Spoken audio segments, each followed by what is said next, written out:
chỉ làm cái đến hết rồi nó được cái buồn đó mà trong là security cái số mà lại đến này cái mà đến nào mà cái vùng đồ bị thủng tập bằng ya cái dài thìเราจะขอต่อดึงเอาเทมเลนเดียวปีบ้าเวรสาวงานวิธีนั้นอะไรนะช่วยเกี่ยมาหุ่นตาหุ่นเปย์โลหุ่นนุ่มโลว่าชีกินนุ่มต้องหุ่นกินอะไรเป็นอ่ะบางครั้งชุดเต็มโลว่าจะหุ่นหุ่นกินดูเป็นนะคิดดันดันสุดนะอ่ะจะว่าเรียนเดี๋ยวเตรียมอุจจาระคิดเตรียมโลไปเห็นนะรู้ว่าจะมันเอาโลไปเห็นไอ้ละฟอนเห็นบอลเป็นอามาโตเรียนนะโตหอยนูหินะอุจจาระเห็นเอาจะว่ามีถุงนี่เลยนะข้อมูลว่าเห็นเลยอาหินละอามานี่ประเทศนี้อามาปุยในหัวละของเจ้าเทกิปาเอาเหม็นนะตัวนี้ฮีประเทศไอ้ปุยน้ำเปล่าฮีอีฉันแกมีว่าพาฮีวัมตีอีกคนหนึ่งว่าเฮ้พาเราหน้าลายเขากินเอาเราได้อ๋อปุ่งกินภาษาอังกฤษหินโซโลละบางจุดส่วนนี้เสพบินลังอ๋อปุ่งกูจะนับพาให้มันเทได้ดิ่งปุ่งกินเตียงละวาร์นิ่งในเพียวบินลังยังไงข้าเลยบอกจังการดิ่งมันเตอ๋อดิ่งเทโซสิเนี่ยพาเราจะดิ่งซาดาบินลังอ๋อการที่จะเลี้ยวว่าอีบุญเนี่ยว่าจุดซาตุยเป๊ะสนะitu suka mutazzo pasal pasal bang kah hele abe so jam beca sih maka hado bin lang na ibu na juga nak komul akim jam kicai pak aja dihin na yang ini kita lele nalai bo kabe gak kicau mutin na kabe bo set 1 2 3 ya ya kita bukan apa lo jam buat dumin na gak kita sama hin ai pilan ana ding sing bin lang taw na kahin man de taw sing de mute hepina zalena kamawi pui kapathin hulapa le hepi atun huna zekovel mi den bangma asim taglo insunga mo kum meeting te ho khotang kholai mi den ri sakte ho himalangun lalpa nangin lehe pia tu ni huna fiza zati ta muna la thunga ki le ti khom se ke laki ki pa tu kaung gen we hi do za ni lehe pa ta tu thing tu hunga ki ding ka hiu zana jun he pa ai su boy ke su kate sakan na sep na chom te the hi pa zete hos tu huna hin la ti sanai kaung ke se ko tha ki tu hi nung sina dim ka pa thi du la pa la thagaw na hu se min la dona zemuna hongte aga hetu te ho zo si la thagaw thirman la ho limpi degen pa la he pina kaunge ki te hi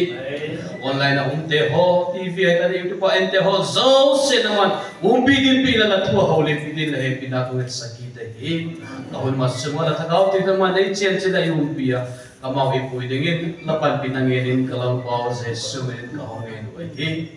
amen jesu men kita jule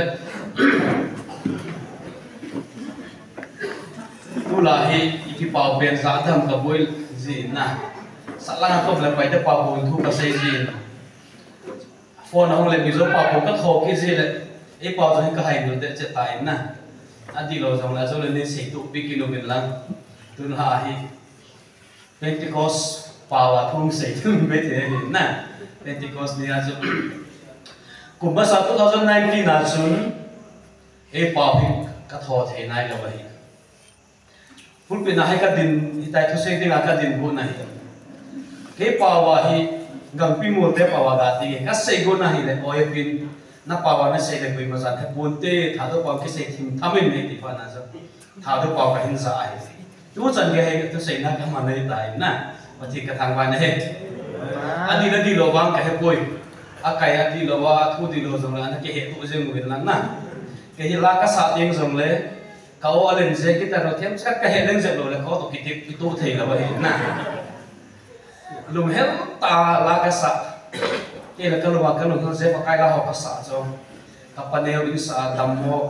san ken khosi ka u ba su ken lem na la sa jo san te ka si ko lo ngai ngi ba ada nam jan hi ho tin na ita bang chu ki hi toy su pi la sa thiam ta mo len ka ki pa ai ke jong na sa thiam ba na ki el si ka hi na Nilai ka ke leo chun Manipura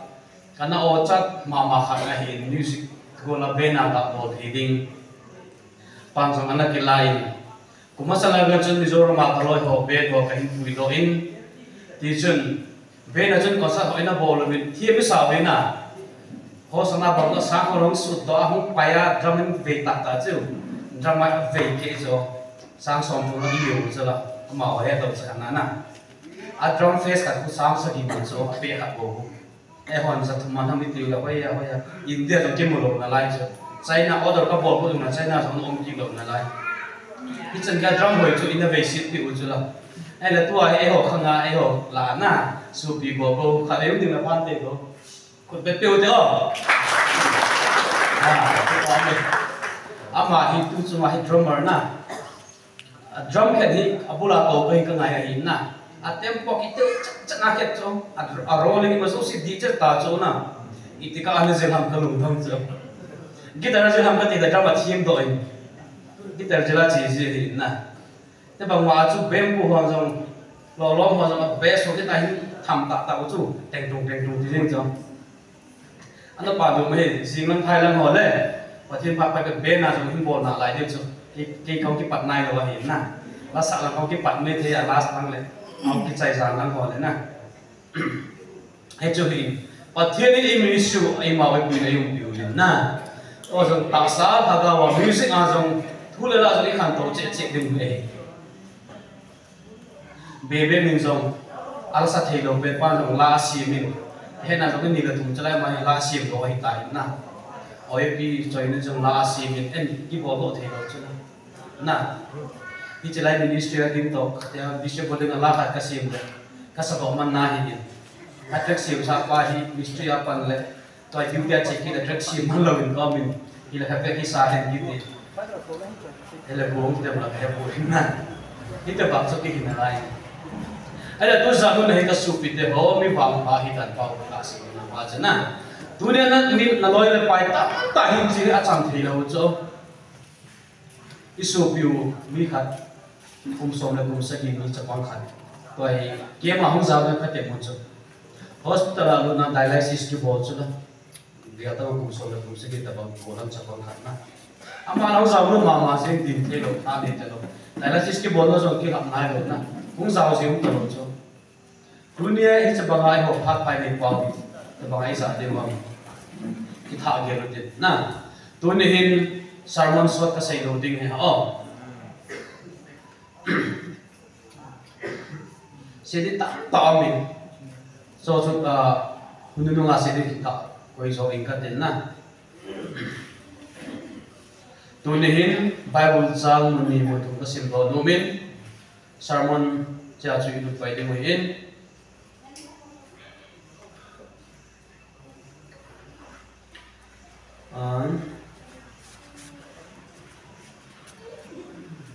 rom bung thom bung som la bung thum sang som la kanai kan sim pa de rom bung som la bung thum sang som la kanai vai pa ni sim ngo bible ka chai khai se no tu lai hunum dan te la hen sigun imute din thohal ahun tak zetai ti hiu ti hiu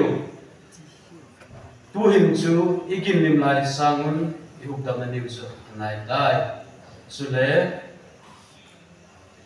hebrai bungku chang som ni ga sagina sim ki diu ming adingin khatve hi ko da hin zezo chule vai hom na umina sule dunia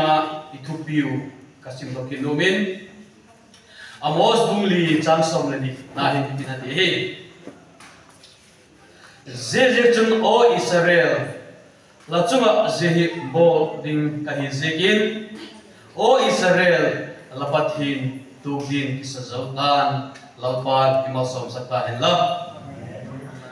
dunia itupi pathin na pathin lam tu din ki gon ti tupia iman ding hin ipizia pathin lam tu din ki gon ngai ham ki go na dinga ki poi mo ham ki ho chi se do ding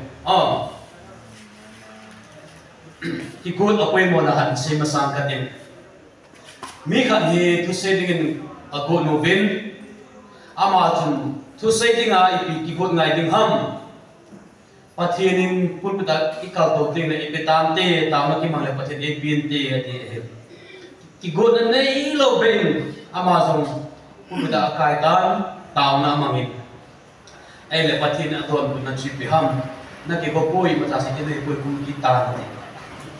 da ge de mo so pi te ho ki go na di chana pathianin i bible in sa so na ho ki go na di so ale ki go ni na pathian e go la ya pha e pi lai ki go la wa hi le na vai ge tai na ki go poi ti cha kha de ki cha ko ma he tu ni ka so pi te ho ta sam mi da chune ho hi disable hi ve na abang chun pho bi ki even abang chun differently able even ko dan chum chum om ai la government in disability certificate AP lo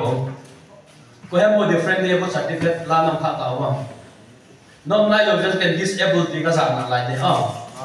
government ama ho differently able ta ve ya certificate hom pi de le differently able jo aza na mo na ho sa ko tho de to I disable like ki gel de bai ai la che disable pa chi pi ham I pathian no disable God ma disable pathian na pa ki se go no mo tu sa nai tunin amas penai se no pe chu pe mi ti le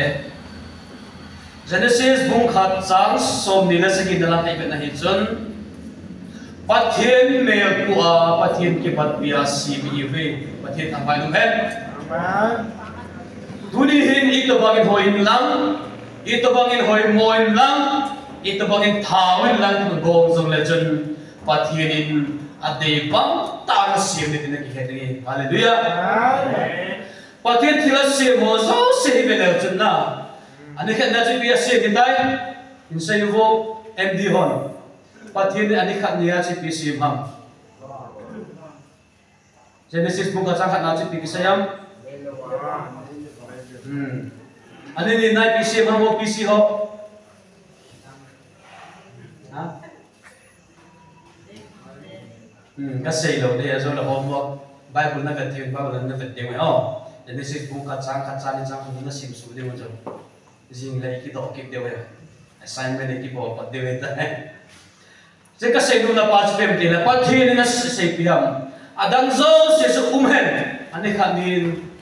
hi chi hen ada om sa an na ai ani gum nia se je pi ham hema sa sai se bo mi him de sim na ito bang asim ham ama mel bua ai le pathim me de tam ta na nếu bay bắt thiên miền thì cho tạo cái tiếng môi một tàn na aku punya ko betemu patien me ahoy dan ke tina pa hi cho ne pa hoya hoy cho na hoy pon te kha un te boxing na ne de mo he ye hola ku ki nam sunga po German of China's bomos be na ma hi bo cho mo ge lo de cho ne pa he mi me lo cho patien in e hoy lengan ala hinal homo lengan ni tinlam na tung ala amme a design aman dei pangta a good piece iwang ta sina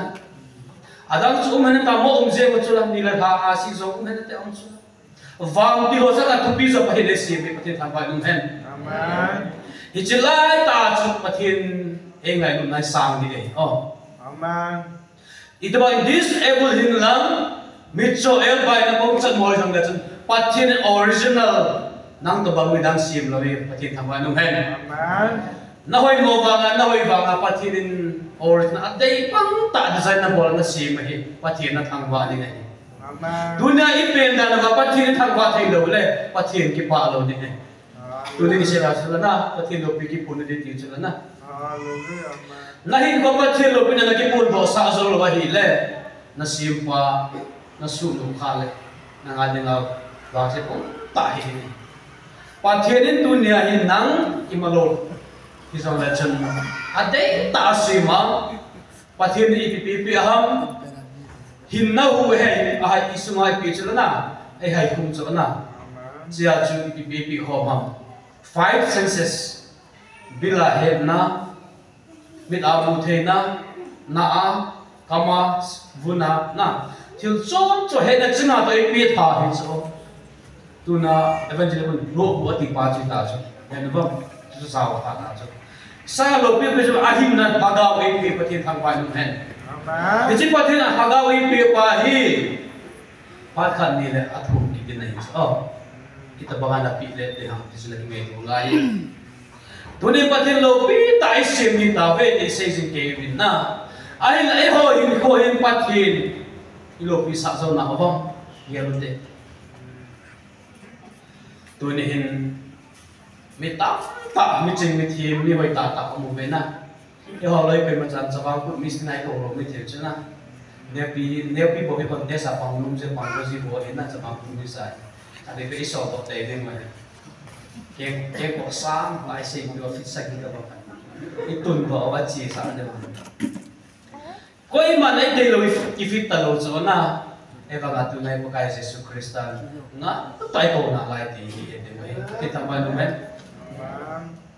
ye je tu na ka so pe te ko mo pen pathin na sim banga depression ni ti te ho he na e ki sim ko mi sa pathin ni thang wa lai se to depression ni ki nei lo de dunia hi ina na uma ima sa bolo wa in sunga mobile na thama ai lo lu na pan hol sa man ne an o zo le na boy lo so ai ba hi pizza hi chala na hi ken ta na gari ni kam na ta na mo pa na ki li wa bon la na vai la na mo ha pathen nai lu na pa hi che pa hi na ke cha na ho hi lo na Sirai mo ho ngan ho lo pi chu na amen kem ki bo hi thil do mai poi ke tu chu mai ke wa hi mun tam ta si ka lai le ka hi phone ball pu jong ka hi na thil tam ta I have been to experience e ho hi bi wa ba hi da ka ke lo tha tam ta mai na tunen patina original ta a si pa chu phat ka ding le pathi to na ke lam ko ding ne si se a chu tu ni ai bible itu pi na se pe chu na pathi lam to ding ki go na ti Amen. Tunihin pelehan ipizia pathi lam to ding ki go ding ham mi nga ding a khat ve ipin le khat ve thi te ding ai na thi ding le hoi lai na chi ding ham Christian hi na pa hi pizia Christian hi ham e ho inna kinem na he de chi no kinem na lam pa ge chim pui ti lai sa pa hi pizza isa azio ha kinem na gam nei lo ni pizza chila kinem na gam pa ge chim pui ti asa de mo ham na azo le panana sa kha de gam pa ki sa nei ka se ji ju je he ba din la sa po de ka ti ji pa ju je he kana se se ke dai ba na la sa lo de Jesus na hinan nung ki pa na to gut ya ila mo ba e ho Jesus so ki nei de lo ki pa na so ki nei de lo ipun je mi lo ha I bola Jesus na to ki pa na to gut e sa thi bo ba na e sa pa chu hung di lo de ne Jesus ne ki pa na to gut so min abol ka na sida na umel lo lai ta nok ta ho sa hi ben na lam ka chai to wo che bolo che ne wo di le ta so ki ne ki to wa ki um hin Jesus ne de chu Jesus ne lo de so phun na de ho lo bin sei se de ho lo bin na lung dem ki pa lo na de ho lo bin to lung phai lo na dim gam ta bin so Jesus ne ta nai lo de ho a hi ve Jesus ne ta ke ma ho za te chu ke par de ho chu lam ka den ding mo te to te chi cha do te ne te ti lo pe ma ki phun ta lo chu na che chu he dunia hi ba na lai sa lo de me lung ki ta lai sa lo na ara thui pi ha bi ngai tu tu I ge lo ba lai sa si ding me ya chu tu nai pathi lam tu ding ha ni khat ting le e ho he pathi nan ma nga ding ki ding hi vin azo wa is le ka sim no di pia ma se ming a ding in kha de thi ko nei na so chu la vai hom na hom ding pathi ni mai tu ding bai ya chu nai pi zia je pathi lam tu de ki go tu ngai ham arom ji chu na a se ta nahi tu lai pha um dan te hi bet nahi le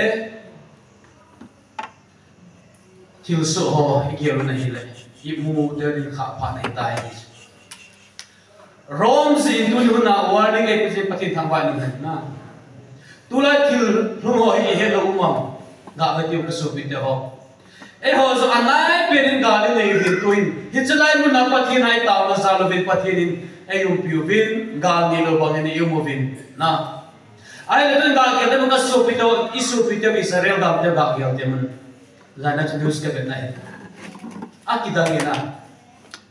ama ho ki kam no je ho hi karput sa ki kap tu yu chula AK-47 ti ho ama ku missile bomb rocket launcher na ama nu ho chemical le ta ta hi da chu rocket launcher kan ka me nang lam pasungat ung chu ta le e ho hi ki chai kam ti ta chana hita baga jala suna jana mi ki kap ko ki do gam pa tu lai pha lum dan te se pathin anai dan ki chit ma ma ta je chun dunia hi pathin lam tu ta ki ko ni ma poi mo pe chu khove dan te ho hi i ma so se a se su ke ta na hi na pathin ka pha anai ting le ding ati ho ga ding he nam kha ki do ding country na alo le tu le be jong ki do na nu le pa pi le po jong tai pi to mo jong ki do na lai ding ati tu ai ga bin da le ben tu de na ki chu a Ukraine and Russia de ho ki China lo Israel and Palestine de ho ki pan ki no tu ai nai cha na e ho hi China de to mi kha ka lo ki ka pu bi de na lai chu mi te ga sai lo na chong chei lo in su no ga bum gam ta chu la ale pathin ling ki ho gam ta chu la ki tung gam ta chu la ale na pathin lam tu ding ana ki got tam iti phala na chandam ki he lo bai Cabinet ministers kaho le na hile khobela mitisa tam ta bi trillion yo mi ku kana ki thiza wa he ai la research ka pa na sei na chuni ki na sei ni bi se ki na sei na second khat na hin mi khat la ke athi bi so na ne ma second khat 1 second na ele tu khanga hi tu pa ni ba na chu second khat ai mi thum be ki thi me the ta chu na hita ka bola he mi khati mi thum mi gu mi gen mi so na hita su khobe lai mi thi hi cho pha khati na nam chuma jong dum ding he nam pha ja dum ding he su ke te ho ge just pathen vai ho na ma na din ding he dunia he ikya pha do le ichui the lo pathen ma sangai din di je wa cho pathen nam tu ding a ki go tu blo le Genesis, Psalm number 1. Asay na sige pahasok kita na proportion natin. Mitchell sa te ho hita ba ki gong lo te ho pidham at sa to mas se pathin bai hom namading thelo de mo heti he. Tunai pathin bai hom namading thelu va. Hebrai chi ka kina he chun reverse of if it na say ki in he. Chun te chule mi ai mo te ho to ki do bintin ake khatsu abang khatsu na ki pa le to so da ma che bin abang khatsu hi le za cha na dam na lu de ti hi tu na chara na sa lu no wale pathir pha na pi la ya hi ki god na pha na pi la ne god manga he isa na ki god tam tu la pha dum da de be se wai pathir ni ki god pha mo ngai ta ki warning bell ai ko mi jing ta hi la ki la pathir num de ham tu san ka za hum the chula ki god lawa je jing la kai jam ka che the chana na na ma sa the chula na iloi na che mo sa taw be bang khat na hita bagai je dunia he pha de pe de mo he ya chu he ya ki ngai tu tha u se ani na se ki dom che pe me ti le I pi se pathi nam to de ngai ki god de mo ham aman pathi la ki god de se pe chuna mi nga de ga ti khat be god na hi tin chila vai hom na pathen thui tan pe ding he ni che lai se na I bol to I kham so se pathen report na bol hi Ephesus bungi chang som na chun thil pa bol na sim Christa sim am hi ti win na tu na thil pa I bol na ke ho mi cho el ba tan ga ge lu ti I bol thil pa I bol mong na I ko ga ge le chun na min ta ta ka ho so mi chon sit nai tha u advisor kwan si ka bu cha ho so se ga ko te kun sa chu vai va tum lo ki rum na I bon no va chu chon se le mi pa lo hi so ke chu na a hin la chi ne chu mi pa pathen ni sim lo na ai tu ne ai che bo se chu lo hi na rom si chi bet kin bung som le bung li na lang chu ka dai che mi so se pathin anga dil suding leizo se ki pong ding supi te ho gelute dunia buti mana mo do se te to zo se pathin a hesu ke ye hello anei pui yeso pathin mana dim te le pin se de ham tudin ke de supi te ho ichu tu ikel to lo wa hi le pa ong ki pa e boy tho de amen tu hin ki do hen lang hi le pathin ma sanga ding ding koi da bang mi mo koi ma cha ke ding ngam lo de pathin ma sanga hi na ai la supi te ho pathin e lu sit dan e ngai lu dan sa ke le e ho anam mang thai te ho na tu chan ke eng bil ki na ma chu pathin pha phai pe ho chla o tu ki cha te ho ka kanai lu ka cha te ho simu bin lang ke ki ne ne te chi ya tha ho se bu bu lang che ki na hi le na pathin in na te ho iga za na te ho ilim te ho e tum dam pe ki ni che pathin na ki le ki te le pathin o ka sa hu in tia e na ang ki ni pathin thang vai lum hen du ne ni pathin nang le ke pha pai pi na lai pathin ye ki pa tho se sing te supi te ho ichi ho so sir ga ke le tu ne pathin lam tu ding a pathin iki go na wa hi kho velin aketa lo se ki go no poi mo in tu lai thi lum dan the ta ki go no ngai na pathin ni anai ta ai ki chin ma ma ta ne ding le ani nai se pau chu bi ham pathin ma sanga e din ding pathin ba ok na di bo so se ki pon ding wa i bo se to ki pon ding wa na im ding ta lo ding ai si chu idin ngam ding ni na idin ngam lo ding wa na itiai ei ho hi chon sia ki ding sa tan thanga ok sa yu ai la tu na to na ka se no che pia mi ti le chlai mu na ai pathin nam tu ding ai ki go na ding wa pathin ma ngai ki ding wa poi mo pe khat ka se ding ai tam ka amin na dunia ai ka se no wa amin cross a ngai dam na ka se no min apat chai ne ding na pat sa na hi na cross lampi ka se no min ai cross iti ding le Christian ding a chun symbolic koi ta ha nai e ho in lin ti ta tai sa bin sa ta cross itung do ki do bin na ki pa ome cross vai ta tai ne vai pem ti le Jesus Christ na thu na pa e ho ai ha do na pa e gyal do na zong ai na ta ni ho do asa asi cross si Calvary cross a pa lo so cross na ome ti gyal ding vai tu ne ni pisia pathin lam tu the dinga iki go na pa wa hi in nei tu wa poi mo ma pen chu yam e ho hi pin tha mai se pa chu tu ne ni pa ka Jesus Christ a hen e ho chon sin na isu na ho so sing ai dam ni ama le sin a hongin na tu ni sarmona kaus ke pas engai ha ta be nei hi chi pa chu ga ke le chen amo mo pathinin pakai seprechan cross apot hilo cho at na na la ke na thogim na cha ke no te cross lampi via dolorosa latino na sei na spanish ko gimna lampi asat na lampi ki sei na golgotha bu mun lampi so na ai pakai Jesus Christ a zong cho Hijlai na che masada chan de tu hom ga se se na lai te ahum pinam se dawate ges mania panseng mate ha so na de na nan la ke se ri pakai Jesus Christ a to ne hin ges mani ho na chun ataw ni na he awul sa se no biti ta iti witam hisana aha ta pe awum gimbe se se a chna dunia nan la ke han de nga pakai Jesus Christ a awul sa lu chu hisana wa hi say thilum theding ham ti scientist ko asoi pe doctor ba ai la mihing hi yum khama yum gim ta ta thing le yul sa ai le israela kuna hi thisan ko do the tiu su proof ki bo le na hit ko ma lung ngai lum gi ma su koi ma ming te ki khalo bai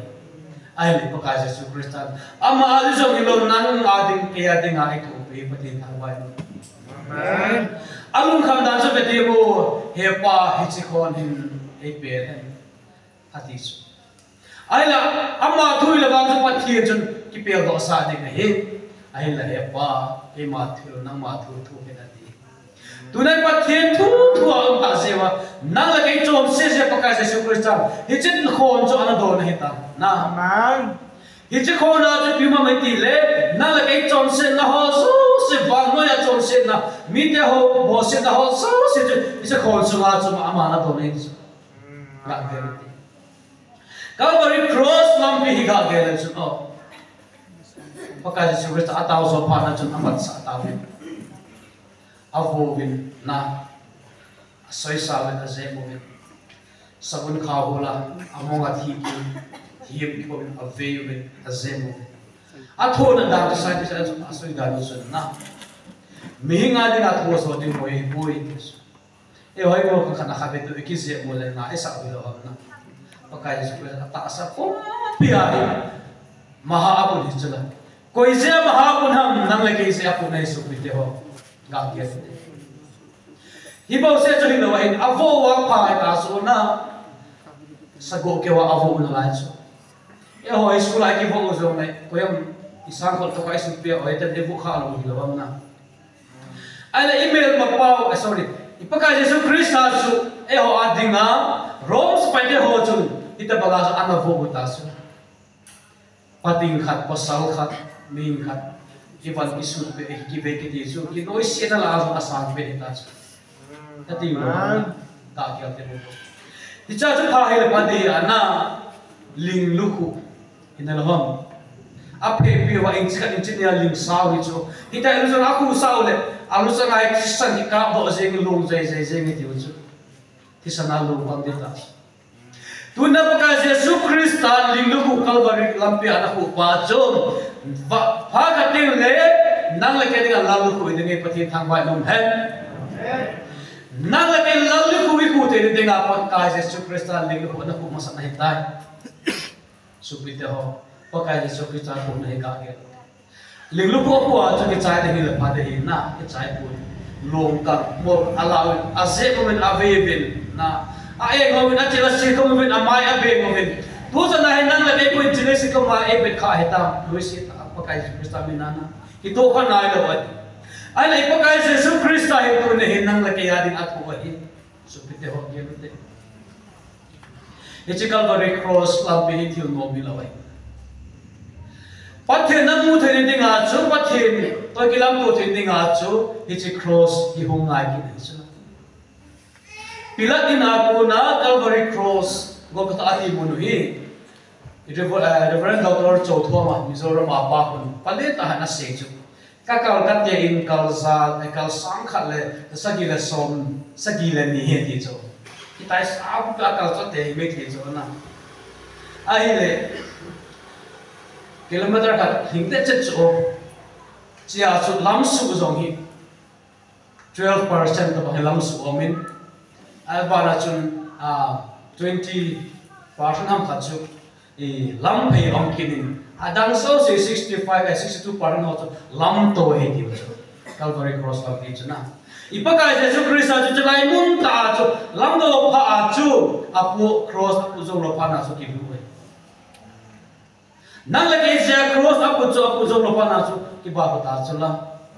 nang dunia i chan ge paka Yesu na cross apu bi khata i chan ge ha sana mu po na e go na to ha am supite ho ki ge amei me ke lo de tu na ke me pa na lungke ta ji pa ka Yesu Kristus ka very cross a tu na pa ke to thi kil akil na pa ka ke kil la ana so ma jen free ma ibe no ko in ma cha hi lo cho bible is ma pa thin pa ka extra amu thur na hi pa ta chai si ma ke le hi so hi bo so ta ke ka sim ngam ji lo so bang ka le na hi chala so tam se ta bu te na ichi ho so se hum thoin pakai Yesu Kristus nang la ke ya dingin pathian ma pathian lam to de ki ko de lam pi aman e good picture like this yam e vile adam to iki khen tawin pathian nam ki khen tan dunia tu se taw na chon sit nai ha pa na wa chu pathian to kite man na hum to lo pa chu ichi Calvary cross sai pakai Yesu Kristus ang ka pa tham pathian thang wa nu he amen cross la ju ki se tam ta ne na pani ka se do no me ne cross na to say na chun kadang at sa ai hoi ina ai cha de mu le hi chalai mun asar te hon pi ap wa cha ap wa top tai koi wi lo ham na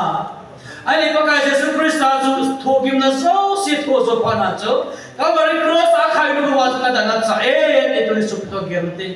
hi che Calvary cross a le vai o giu ki do pa ka da na cha e ta ko pa he tu nai na la ke phadaw ma ya pa the ka hi dan cha a hi sup te Pathin ni matla ga phut boy na pin hoi na phut boy na me hoi na sei boy na pin kim no na sei boy a hin na na sim ti la a gaw thing na pi na hi che pa ju cha na lu thi be pi na ti pa kai tu nai na la kai hagaw ma ya pa ti dang cha ai pa ti thang vai lum hen amen tu ne na la kai ki le ki na phat pa tin phat pai pe na la yin na he pa his line ka me ti the na la ti thang vai lum hen bita ta je sei man la mo lem ta chu adam chak na pa chu tu ne pathin nang la kai hagaw na dang cha ai nang la kai pathin hagaw I hagaw pa pathin to I so khoma phin na tu I don the de bang gel sana to piso so pi de ho I ta bang ai chon se di bo se ba nga chu pat ka Jesus Christ ta so avo wa rom spai ta a ve wa ta bol bang wa chu che ken ni ka sa chu he pa ngai den na thi bol le pu hallelujah amen guna na la kai chon se na so se ko a tho kem na so se tho a ai ba nga chu a thap te ho a ma khai ni te ho chu na he pa ngai den na thi bol he lo he ti he so pi te done nan la kai a na pa the ngai na mai tu pi tai pa na chun o vetan akin tai na pakai Jesus Christa ông thì phá là chân cái gì mà khi kita tam tan temple Jerusalem temple la pun sa parda pinang sunong pena pa sa hong ke tan na hallelujah amen Jesus sin si Calvary cross atin na sala chun pathi ni mo tang hitawin na amen hilo la tu ni han la ke ibola pathi ni hong thei mo ham na isan follow de mo chu amen ai la pa ka Jesus Christ hi ni chon sekte nang la ke to bang disable ho khobel ale ra angai tu pente hi fin na tulan pathin ngai lu pente hi fin ti sia chu chu nai khom na nai pathin hi chang ga ngai lu na pa hi athi ni chun ni so ka thimin na kita tan khobel a boi nai ahin la che ho so se chu ga chu ke a se ma ba ale thum ni na tho ki tai pathin thang pai nom he ispa na che ho mi chon se te ho zo a ba he pa ni ko te ta vin na Jesus Christ ta thisan Calvary cross a hu do ma pa chu I chon se na zo se som thing hallelujah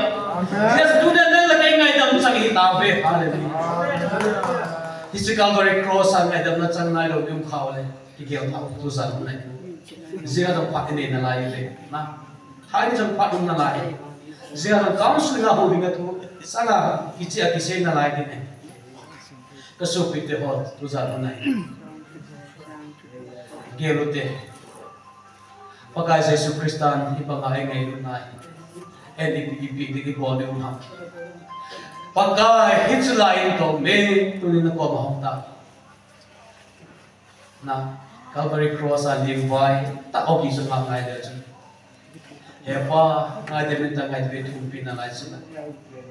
tu ni chang dia ngai dam thu pi de pathin ne chu na ye chu Matthew bungsom la katalang chang som ni legen na ka chu kamong ko la du min ka po ki azagi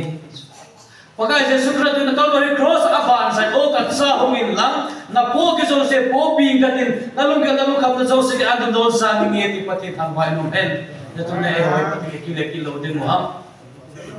pati ne bi kilo din mo ham na tua hi sa ne din velo chun na pati nam tu din ki gun tai na ki gun na lam pi wa chu ki poi mo de ham khomvel um dan te hon pha anai dan ne hi ta ve iki golo sa ta pati masanga ding thau thau ding hi bin le so se pati masanga ki bo ding do se dil su ding ai na tu ding le pi se ding se ho so se bo de ma ta pati to no mai le ko ka Jesus Christ Calvary cross sa ho tia he pa na dem na ti hi tai dunia hi ichiga da mana chan do ma hi le na ti so tu na na kila the na pati Jesus Christ ati sam anh na tuy lệ chân luôn đó bao giờ năng là cái cho sẽ sầu thì là cái gì đó đi cho cái gì đó mỗi người bố thế dunia hi nanga nahi talo na man pia so nahi tai tu na ke he dingai Jesus Christ na man pia so do sai da hallelujah khovela hi zo mani pia mana sei chu sago ke win no pengin sago ke kapile ki ding na ti na nang zo na hong pe na ko hem jin to ka hong peng tha na mo ba koi manam ro piu na sago ki pe chula mon chula ki piu chula ithi te mo zo le ban ka mai ko lu de I ma cham ro ise ban noi le se na alo pe na to man tha de na he ti cha tu ni so pi te ho ise ban noi le se na I thang ai lo pi mo he lo pi na tam ta ek se na thang se na zo ki nei de ka ta sa ni a ki nei so ke na ahilla pathinin chanchunga lu boy te ho khela mi ki pa hom mi pa pa mo he be so pi te ho jesu hi situna na den mon da dis able hi na ho na pin hi lo chu va noi na pin hi bo chu na ahilla na thi te le chos na po do ki di lo chu la disable na po do di lo chu la na sit ka na po do di lo chu la pathinin hagaw na pi pa chu na buhing na chan na pa su pathin na zo la athu ki din hi ni su te ho je chan I pathin lam to dina ki god na wa hin tha ge lo ten paka Jesus Christ ati sam tai lo chu ki cha sok tin na lo chu pathin to ki lam to thi lo din ki ka se do mu ne amen tu za ma na hin su te ho tha tai nu ge lo ten tu za ki ge na lai lo ten na e hon pathin lam to dina ki god na wa hi vida la chun ba hiệp là thắng gạo đầu tiên sẽ hiệp là thắng là tụi gồm đi ngoài hello le bom hoa thôi bên tin in tin hiện là ấy hồi xuân đinh việc thì mình sai này bộ về phát hiện này rồi na phát cái này là phát cái sai đinh đi là thà rồi in đi tụi tiếng chứ le phát hiện năm tụi cái chỉ đầu tiên rồi bị xây được mà ý mà trái xây được không vui mà cái nắng mà thì sáng sala nên hạt nắng sala tụi mình làm gì thì cái bộ về thì được vậy Yesus tumin tu nam ki khom ho so se pathin nam tua ki gok tu thelegen pathin pathe pole kalo me he tam nai magi ki ki pa ove bagai ngin phat pa nei bi ova tu ni pha na ichalai mu na ki khom te ho nang ma lam tun din ki gok the dinga phat pha ni pinga lai sin ni kam thang ra vào này amen ba tu pa này khover hu na te ka ve win khover lu so te ka ve sin na dim zo